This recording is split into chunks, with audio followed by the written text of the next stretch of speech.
How can you utilize the energy of the full moon to manifest your intentions? That's today's viewer question. This is Dr. Mary, and we are talking about new moon and full moon energies today. So as I record this, today is February 22nd, which is actually the full moon in Virgo, the February 2016 full moon. But before we get into working with today's moon, I want to talk about new moon energy and full moon energy in general. So on the new moon, it's a time of rebirth and renewal and really setting new intentions. So it's an important time to release what no longer serves and to go within and to really figure out what it is that you want to make happen and manifest in the next moon cycle. So that's the new moon energy. But what about the full moon? So the full moon, you think about what it looks like, right? It's huge and it's round, and symbolically it's like a pregnant woman's belly. So it's a time of birth. It is a time when those intentions you set at the new moon are coming to fruition. So at a full moon, you really want to go within again, another very introspective time. This is really a time for you to check in, see how things are going since the new moon, and start to birth those intentions. Explore the possibilities. Dream big and bold and see what it is that you want to birth at this time. So powerful, powerful birthing energy. So bringing things forth, manifestation. So how do you do this? So I like to sit at my altar during the window before, during, and after the full moon. So it would be the day before, the day of, and the day after, in any full or new moon situation. So you've got about a 3-day window when it's really a potent time to do this work. And I like to sit at my altar and take my journal and my pen out and ask myself some questions. So as I do this, one of the things that I'll do is I will put some stones on my altar that really help me work with that energy. And it's just, again, it's a symbolic thing. You don't have to do stones. But I love selenite, and for me that's a very powerful stone to work with the full moon, because as you can see, it's kind of the same color, right? It's got that same kind of iridescence that the bright full moon does in the sky. And I also have my friend Melody at Zen with Gems does these little packets of stones. So this is her full moon. This is her full moon pack of stones. I also have her new moon pack of stones. And so I put those out around my candle that I've got working with.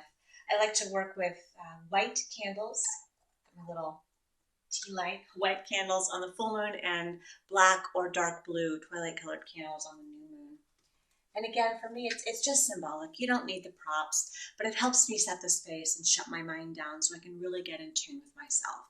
Because that's what going in and being introspective is all about, right? It's really getting in tune with yourself. So what kind of questions am I going to ask myself? So on any full moon, I'm going to first do release work.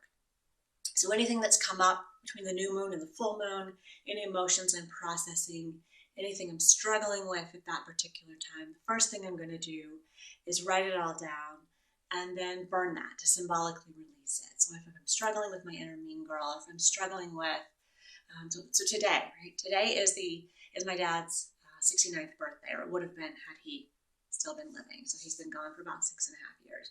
So today I'm really struggling with it because I miss him. And today is his birthday, which happens to also be a full moon. So it's a great time for me to kind of go within and talk to my dad and really think about memories of him and do some release work around my sadness, around my grief. So that's one thing that I will do today.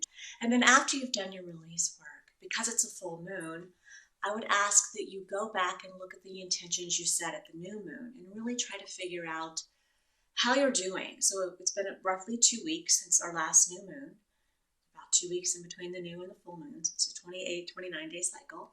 And really look back at those goals you set.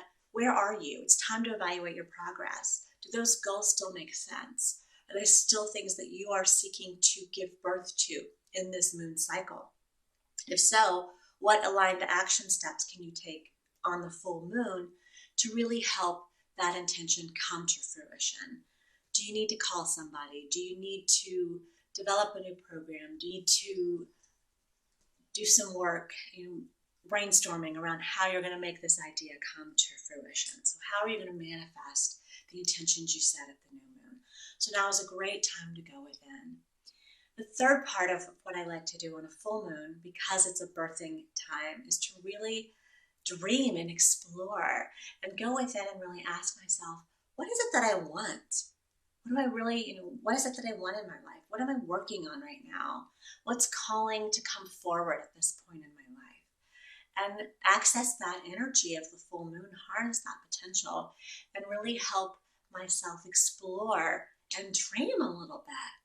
So that as I go into the waning time, which is the time between the full moon and the next new moon, when things kind of start to slow down and we tend to kind of go back within, so to speak, before we plant new seeds at the next new moon, that I can really kind of focus on building up to what I want to birth for the next moon cycle. So I hope you find that helpful. It's Dr. Mary. Full moon energy, very powerful time to release, to let go, to go within, to really figure out what you want in your life, what you want to manifest, assess your progress, not with the blaming and shaming thing. We don't do the inner mean girl, the inner critic here. It's just about you evaluating, where am I, where do I want to be, and how can I get there, and using the moon's energy to really help you do that. So keep the questions coming in, Dr. Mary at drmarypritchard.com, and I'll see you next time.